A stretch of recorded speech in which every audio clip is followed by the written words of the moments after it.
আহি আছে গতিকে তাৰ আগতে আপুনি কংগ্ৰেছৰ পদত্যাগ কৰি অসম গণ পৰিষদত যোগাযোগ কৰিলে গতিকে দলটোৰ প্ৰতি আপোনাৰ কেনেকুৱা হ'ব আপোনাৰ চাওক মই নিৰ্বাচনক লক্ষ্য কৰি পেলাই অসম গণ পৰিষদ দললৈ অহা নাই মই অসম গণ পৰিষদ দললৈ আহিছোঁ যে মই 11টা বছৰ কংগ্ৰেছ দলক দিনে নিশাই সেৱা আগবঢ়োৱাৰ পিছতো দলে আমাক প্ৰকৃত মৰ্যাদা নিদিলে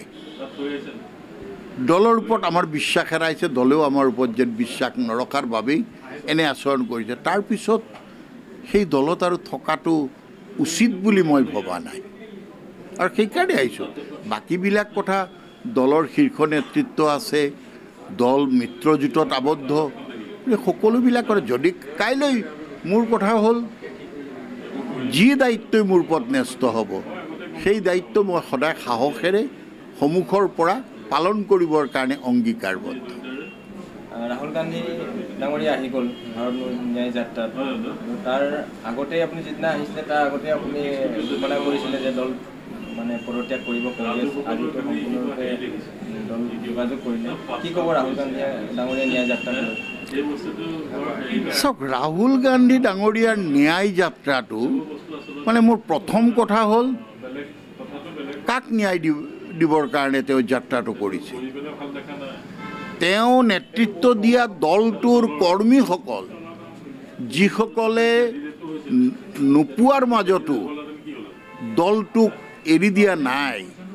দলক অহৰ্নিশে সেৱা আগবঢ়াই আহিছে সেইসকলে পাব লগা প্ৰাপ্য যেতিয়া বঞ্চিত হৈছে তেওঁলোক যেতিয়া ন্যায়ৰ পৰা বঞ্চিত হৈছে সেই বিষয়টোৱে আগতে এড্ৰেছ কৰিব লাগে তেওঁ তাৰ পৰিৱৰ্তে আজি তেওঁ ন্যায় যাত্ৰা কৰিছে মইতো দেখা নাই অসমৰ জনসাধাৰণৰ কিবা মৌলিক সমস্যা বৰ্তমান উপেক্ষিত হোৱাকৈ ৰাহুল গান্ধী ডাঙৰীয়াই ন্যায় যাত্ৰা কৰিছে তেনেতো দেখা নাই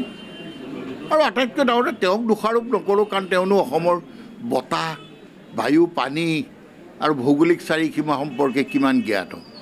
তেওঁৰ চৌপাশে থকা মো চাহেবসকলৰ যেতিয়ালৈকে সেই সাহস নহ'ব তেতিয়ালৈকে আশা কৰি লাভ নাই আপোনাৰ সহযোগী আৰু কোনোবা অহা সম্ভাৱনা আছে নেকি কংগ্ৰেছ ত্যাগ কৰি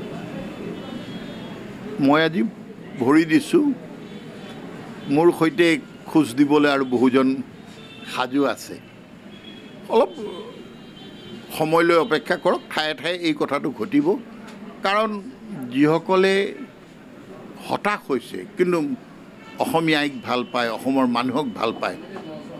তেওঁলোকক সেৱা আগবঢ়াবৰ কাৰণে আগবঢ়াই নিয়াটো আমাৰ এটা দায়িত্ব এটা সময়তো কংগ্ৰেছ বহুত ষ্ট্ৰং আছিলে অসমত কিন্তু আজিৰ দিনত মানে চাবলৈ গ'লে কংগ্ৰেছৰ পৰা প্ৰত্যেক মানে আহি আছে দল ত্যাগ কৰি তাৰ কাৰণ কি বুলি ভাবে নে নেতৃত্বৰ কিবা অভাৱ হৈছে না মানে চবৰে চিন্তা চৰ্চা বেলেগ হৈছে এক নম্বৰ কথা দিল্লীৱালা নেতাসকলৰ বেপাৰী মানসিকতা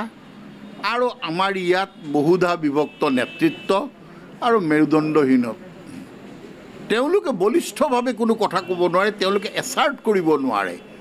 গতিকে তেওঁলোকে বাকীসকলক কেনেকৈ নেতৃত্ব দিব সেইটোৱে মূল বিষয় বুলি মই ভাবোঁ আৰু এইটো আহি থকা দিনত আমি আমাৰ মানুহক কেতিয়াও প্ৰতাৰণাও কৰা নাই প্ৰবঞ্চনাও কৰা নাই বিশ্বাসঘাতকতাও কৰা নাই মানুহৰ ওচৰলৈ যাম মানুহে যদি সেই গোটেই কথা বতৰাবিলাক তেতিয়াহে ঠিক আহিব ঠিক আছে